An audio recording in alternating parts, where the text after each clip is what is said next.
नहीं, और जो ज्ञान हमको वहाँ से मिलता है।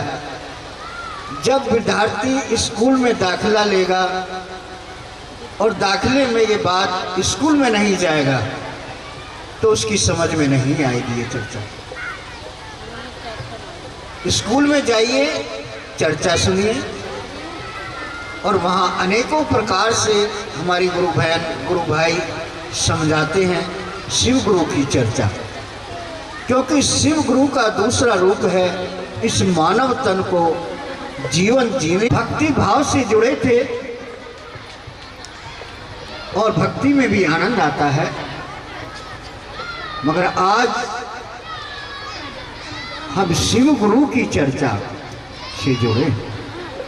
शिव के शिष्य बनकर के जीवन में जो आनंद आया वो कहीं इस जीवन में पूरा जीवन व्यतीत किया मैंने।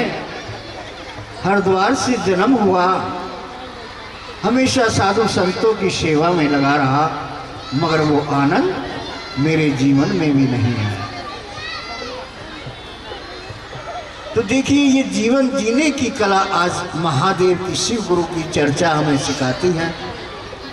सबसे पहले तो धन्य वो लोग हैं जिन्होंने इस कलयुग के अंदर महादेव की दया से अवतार लिया। हृदयानंद और नीलम दीदी के माध्यम से ये चर्चा कराई। ये चर्चा कोई उन्होंने वैसे ही नहीं कराई, उनके पास सभी अनुभव उनके पास हैं। हमारे हृदयानंदी ने के वेश में आओगे तो मैं नहीं मानूंगा, किसी और वेश में आओगे तो नहीं मानूंगा। हाँ, अगर मेरी आत्मा को अगर आप पढ़ा सकते हैं तो मैं आपको शिव गुरु मान लूंगा, क्योंकि इनको पहले काफी गुरुओं ने ठगा है। बहुत कलाएं उन्होंने की, तंत्र मंत्र यंत्र समस्त जो विद्याओं का ज्ञान है वो सभी सीखा, मगर उनसे अलग हट करके जब उनको त्याग दिया आत्मा ने कि भाई ये तो सारे ही मेरे जीवन के लुटेरे हैं। आप देखते हैं कितने गुरु हमारे देश के अंदर आए हुए हैं, उनका एक की शर्त रखी ना, उन्होंने ये कहा कि तू अपना गुरु छोड़ के मेरे शिष्य तल। अगर तेरा मन और आत्मा ठहरती है और तू समझता है कि मैं शिव शिष्य बनूं, तो एक दिन तेरे जीवन का बदलाव ऑटोमेटिक हो जाएगा। क्योंकि हमारे जो गुरु हैं वो कहीं दिखते तो है नहीं, और जिस चर्चा में हम बैठे हैं कहीं ना कहीं तो वो बैठे हैं। क्योंकि शिव भाव जब ही मिलता है, कहीं महादेव जरूर हैं इनमें, कहीं ना कहीं किसी ना किसी आत्मा में जरूर है। क्योंकि उन्होंने ही जीवन में बताया, उन्हीं से पता लगता है कि ये जीवन में जो शिव है, जो आत्मा है, वही तो शिव है। यही जीने को और मरने तक ले जाता है। बिना उसकी इच्छा के पत्ता नहीं हिलता संसार में। इस मानव जीवन को बनाया है उसी ने और वो ही मिटा देता है। सब कुछ उसके पास देने के लिए फिर भी हम भटकते थे, मगर आज शिव को गुरु मनाया और गुरु को मान करके दृढ़ता से साथ चलते हैं, तो आज मांगने की आदत खत्म हो गई। वो आदत ही छूट गई कि मंदिर में भी जाते थे तो, और मंदिर को चलाता भी हूँ मैं, उस माँ भवानी की मंदिर को चलाता हूँ। दया महादेव की है। आज उस गुरु की कृपा से मंदिर में चारों चांद लगे हैं, और दया उस महादेव की है।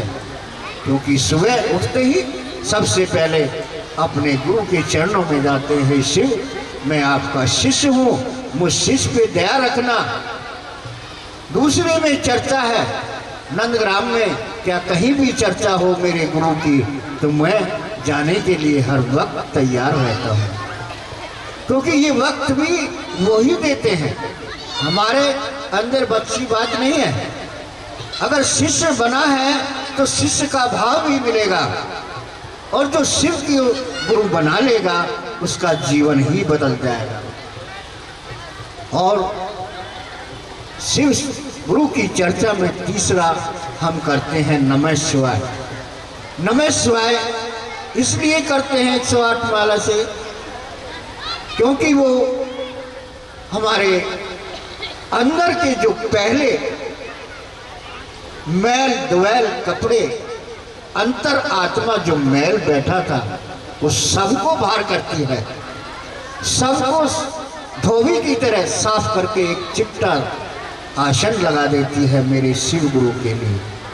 क्योंकि पहले क्या करते थे, 4 औरतें बैठती थी तो मोहल्ले में तो चुगलियां करती थी, एक दूसरे की निद्रा करती थी,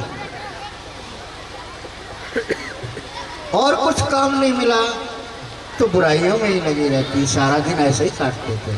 हम भी खुद भी हैं गुरु बहन, ऐसा नहीं कि हम भी हैं, क्योंकि हम जब मंदिर से फालतू समय मिलता था तो 4 भाइयों बैठे तो 4 गप हम भी लगाते थे। मगर आज महादेव की इतनी दया कि सब कुछ 5 लुटेरों पे मेरे महादेव ने अंकुश लगा दिया। अब कोई इच्छा ही नहीं करती है, सिर्फ यही इच्छा रहती है महादेव को कहाँ चर्चा हो, कहाँ मैं अपने गुरु का गुणगान कर सकूं, ऐसा मेरा जीवन हो। इसीलिए कहा है, मैं तो अपनी आत्मा से और परमात्मा को यही कहता हूँ कि इस कलयुग के अंदर आज हृदयानंद नीलम दीदी के द्वारा ये शिव गुरु की चर्चा जो हमें मिली है, हमें तो मिली है, हमारा तो जीवन धन कर ही दिया है, मगर हम अपनी आत्मा से भी यही आवाज करते हैं कि जब तक सूरज चांद रहेगा, जब तक सूरज चांद रहेगा, नीलम दीदी हृदयानंद तेरा नाम रहेगा। हर शिष्य को मेरे गुरु अपना अपना भाव देते हैं। हम सिकरी में गए, हमने देखा हमारी गुरु बहनों ने बहुत काम किया, और भी कई जगह ऐसी गए वहां भी उन्होंने काम किया, तो उस गुरु बहन का नाम सबसे ऊपर आया। महादेव अपने शिष्य का हमेशा नाम जरूर उजागर करते हैं जो गुरु की शरण में रहता है। ऐसे महादेव बिना शर्त, बिना बंधन, बिना धन के इस कलयुग में मिल गए तो समझिए इससे बड़ा जीवन दान कहाँ मिलेगा। और अब देखिए अपने परिवार को, सबको अच्छी प्रकार से महादेव जानते हैं, अब हम नहीं जानते, उन्हों का भार भी वही लेते हैं, क्योंकि हम कहीं चले जाते हैं तो वो उसकी देखभाल करते हैं, और ऐसी देखभाल करते हैं शायद पैसे लेके चौकीदार भी नहीं कर सकते। कालों के काल महाकाल ओगड़दानी कहलाते हैं महादेव। और